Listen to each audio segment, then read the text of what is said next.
Good morning, viewers. Good morning, Austin. Yesterday, I had my heart in my mouth. It was like you said, End-to-end action. end-to-end. It was really. One thing I must give, well, many of the callers, some were just purely sentiment, but many of the callers were spot on when they called it that it was going to be a close tie. Yeah, And they said kudos to Tosin from Magodo. You were the first to predict a 1-1 draw. However, nobody saw Christian Pulisic coming through with that one. So unfortunately, you don't win the prize. Everybody. Emmanuel from Delta also called and said he was going to give it a draw. But he didn't say the No, he said 1-1 also or 0-0. But he said said he the was goal going to go scorers. then. One thing I did note was nobody mentioned Christian Pulisic. So already nobody clinches my free jersey title yet again, including Dixon. How come you did? You would have asked how many people will be in the stadium. But like you rightly said, everybody that called and everybody, if you even look at the odds that were there, bookmakers, it was very close. It was going to be a tight game. But I didn't know Madrid was going to play even that bad. Anyway, if you look at it. So they had a bad game? I think, when people talk about Madrid semi-final. I don't think they had a bad game.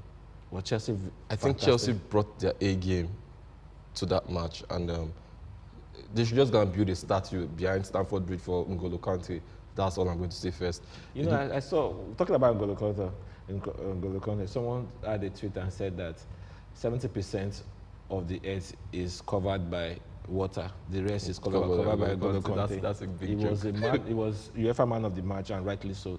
And this was me talking about the dynamic trio of Casemiro, Toni Kroos, and Luka Modric. They are still in N'Golo Kante's pockets. Three of them. Yes, I'm sure he has taken them to Stamford Bridge already. They'll meet next Wednesday. So they don't need to travel. But it was awesome. It was awesome during the game. He was all over the place. If he had this passing ability, he had more dribbles than the whole Madrid team. That had just 5. So one player. You have to commend Tuchel. Never lost. I think he's talking. Sorry to cut you, but buttressing your point. I think his strategy, his plan worked, and if not for certain lapses, I think the game would have been done and buried in the first 20 minutes of the game.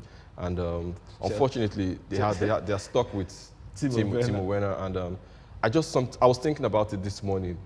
Imagine that's what I woke up to this morning. I was telling myself, if only Timo had half the precision of Diego Costa, Chelsea would probably be topping the table in the Premier League 1, and they would have been one leg firmly put in the Champions League finals, because Timo has Diego Costa had more than 20 in one particular season. I think his last season, where he won the title, the season he won the title with Chelsea last.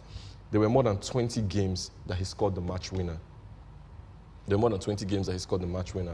I asked myself, how many games has Timo Werner ruined for Chelsea this season, especially in the Lampard era, where we would just laugh and say, maybe they still go ahead to win it, but imagine the goal margins they would have scored, games that they shouldn't have drawn that they drew.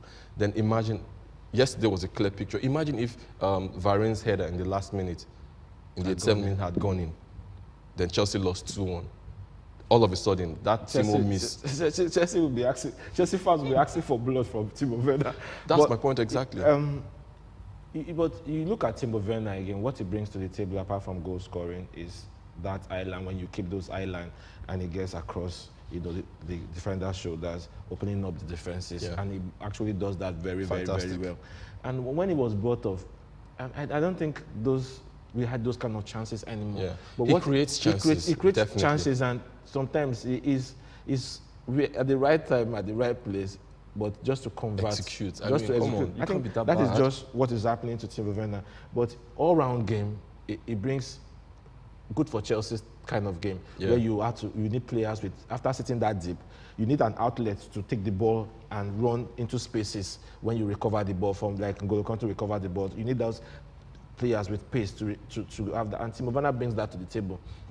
It's unfortunate that in a semi-final of the Champions League and you're playing in Madrid, you need to bury those chances. You need to take those chances because even at 1-1, it is all poised. It can go either way. Yep. Madrid can just decide to bring their A game, in Stamford Bridge. So even though it's a Stamford Bridge, all they need, all both League. teams need is a 1-0 victory, and it's done for for whoever gets the 1-0. I mean, if Madrid gets 1-0, great, they're through 2-1 on aggregate. If Chelsea wins 1-0, the same thing. But the first thing that I noticed was Zidane going 3 at the back. I don't know what I was thinking. Yep, I think and for the first 20 minutes, it destabilized his team because he was obviously trying to match Chelsea. Even Chelsea's coach Tuchel did the same thing. Both teams played 3-5-2 starting lineup, and I'm like, Uncle Thomas, that's not how you start it. Usually you go 3-4-1 and 2-1 with the two behind. Two pivots. Yeah, but this time around he played 3-5-2. Both of them played 3-5-2, and I'm like, Chelsea is used to playing the back three, so they're already used to that. Madrid, we all know, plays a back four.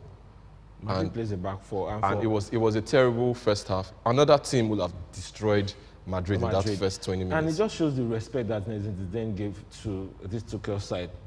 Having to a wise one too, if you ask me. Having to tweak your style of play just to accommodate the opposition. It just shows the respect and the fear that was going into Zidane. It's not fear now. It's respect, okay, but this one is fear. Trust me, Pep Guardiola won't do that for anything. If you like, be the best in your Guardiola will play style. Guardiola feels that his style is today, the best. I promise you, Guardiola is going to change his strategy. I don't think he will. I spoke with him on the phone. He said he is. All right.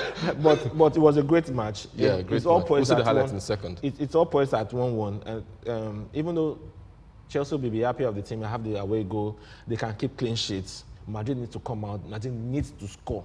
At 0-0, Chelsea are true. So Madrid needs that away goal. If they come out all blazing, they leave that gap.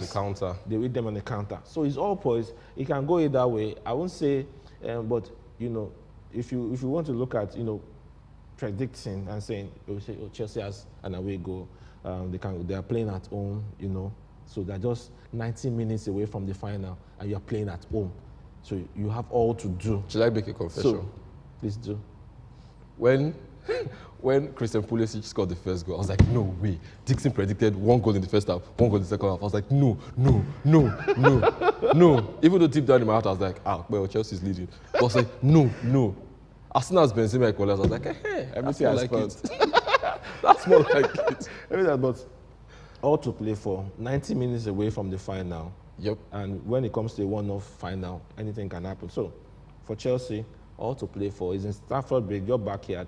You'll be taking confidence from the first leg, knowing fully well that Madrid was there for the taking. So there's this inferiority complex of 13-time champion. It's all thrown into the dustbin right now. Is it? But Madrid will be welcoming back Ramos. They'll be welcoming back Mendy to their back line. So that's a plus for them also. With Ramos, you know that they can show up the million-dollar question is Madrid still in UEFA's good books? Hope he doesn't collect red card when he comes back. Ramos, But I hope he's fully fit because that. He's been out for so long. He's been out for so long, and that game of that kind of magnitude. Yeah.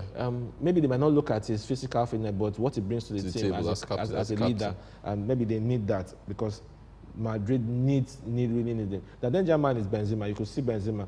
The attack was blunt. But you could see that this is a world-class striker. I remember telling you that Benzema, top 5 striker in the world. I'll give him top 3 in the world. But you could see how, out of nothing, he was creating chances. He was only the danger man for Madrid.